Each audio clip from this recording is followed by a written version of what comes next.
Entrarem os dois extremos, Prestiani e Sheldrup. Gonçalo, parece-te óbvio que Rafa vai ocupar a posição de Sudakov?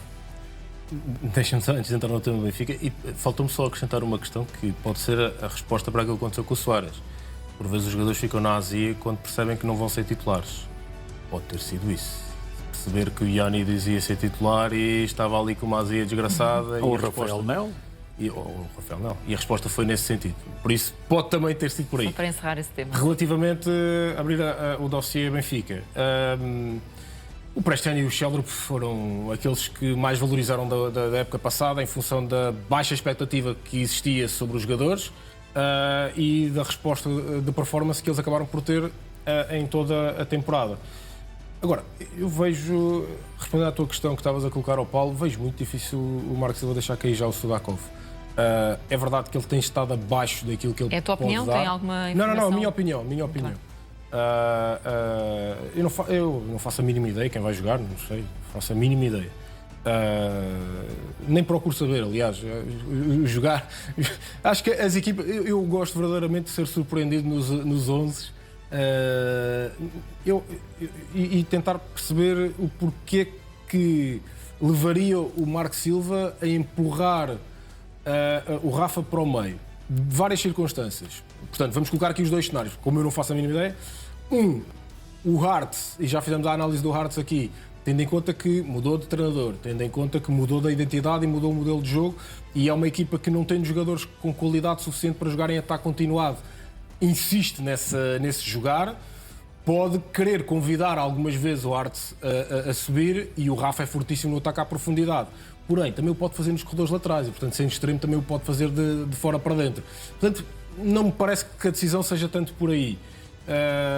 Eu diria que se estivéssemos aqui em apostas, eu colocaria o Sudakov no 11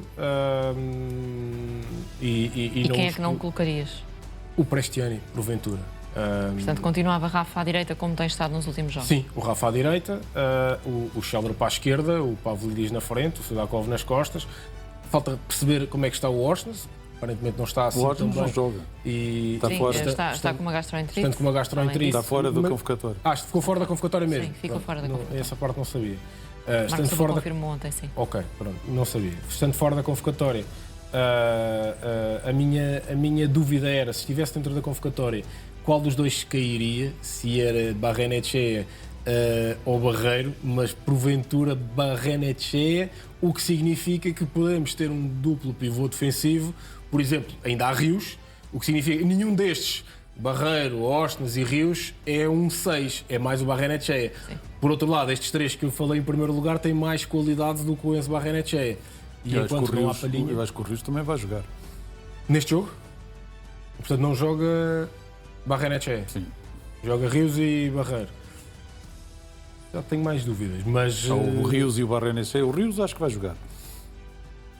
A informação Barreiro? Não. É uma convicção. Dos dados que fui recolhendo, eu acho que o Rios vai jogar. Acho difícil. Acho difícil em função da utilização que ele tem tido.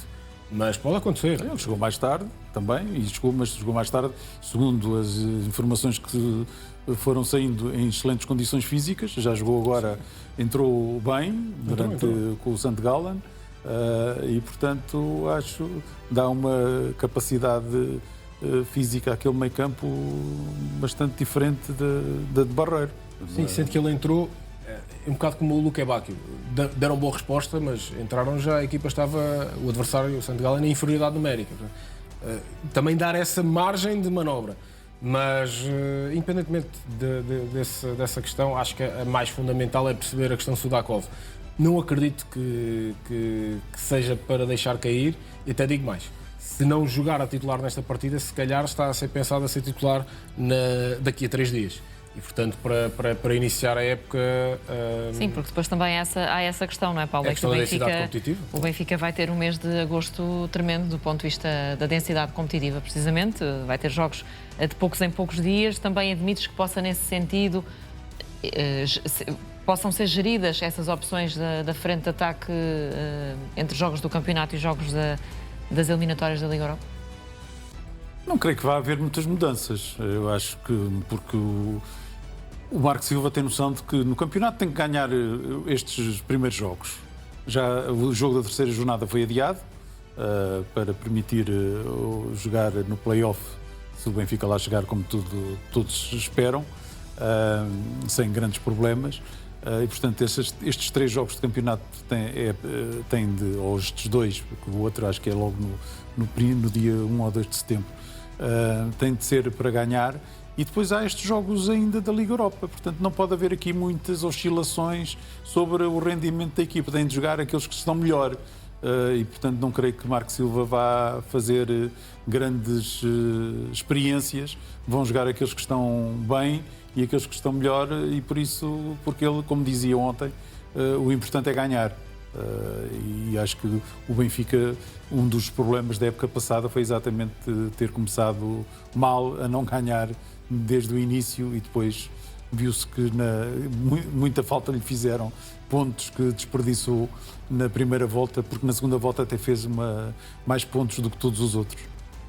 Tens a expectativa também, Gonçalo, de ver o Benfica em evolução já, porque teve aquele primeiro jogo na Suíça que o próprio Marco Silva considerou inaceitável, que algumas coisas foram inaceitáveis. Depois, na semana seguinte, deu uma resposta já convincente frente à mesma equipa no Estádio da Luz. Achas que o Benfica vai continuar nesse trajeto crescente nesta altura?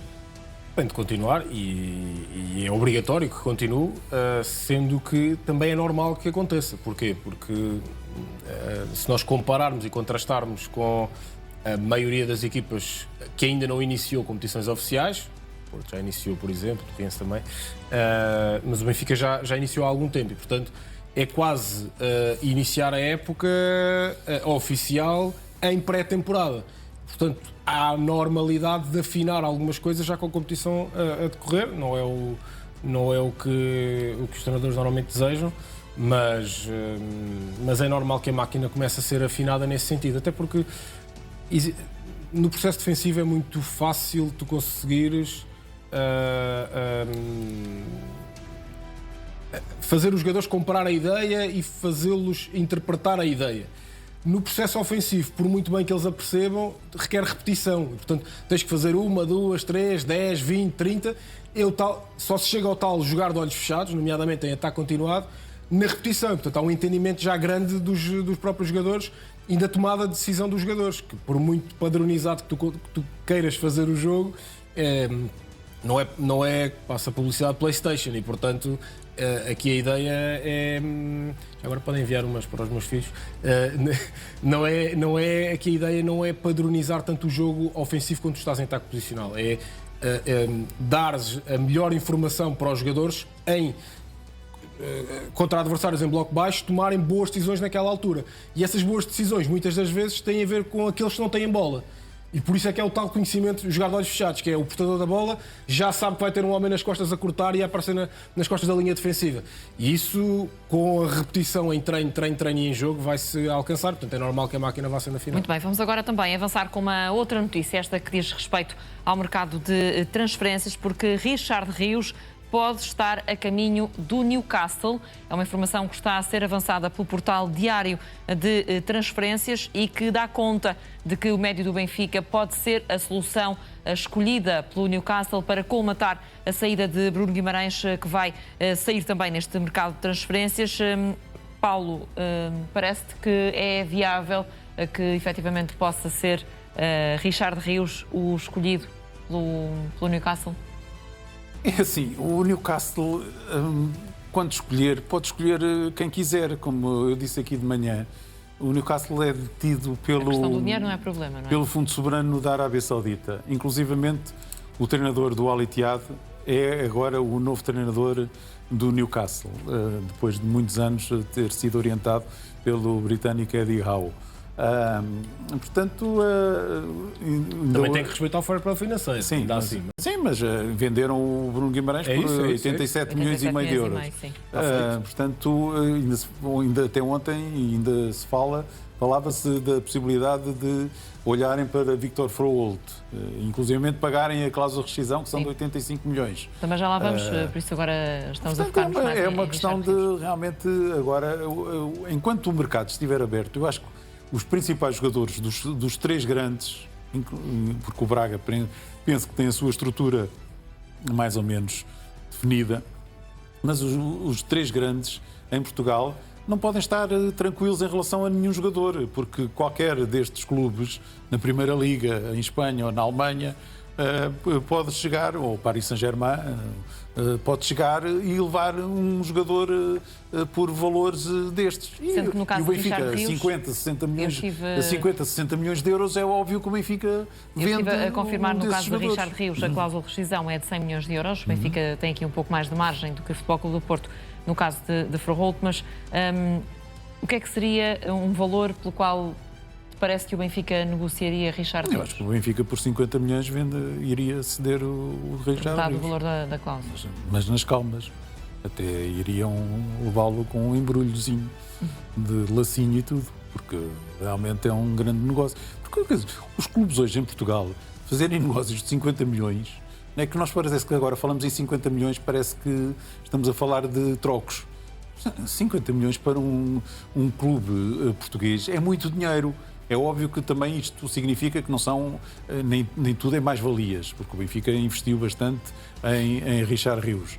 Mas é muito dinheiro e o Benfica precisa, durante este exercício que agora se iniciou e que vai terminar em 30 de junho, precisa de fazer um conjunto de mais-valias muito elevado para não cair sob a alçada do fair play financeiro da UEFA a partir da temporada depois de 27-28. Portanto, é muito...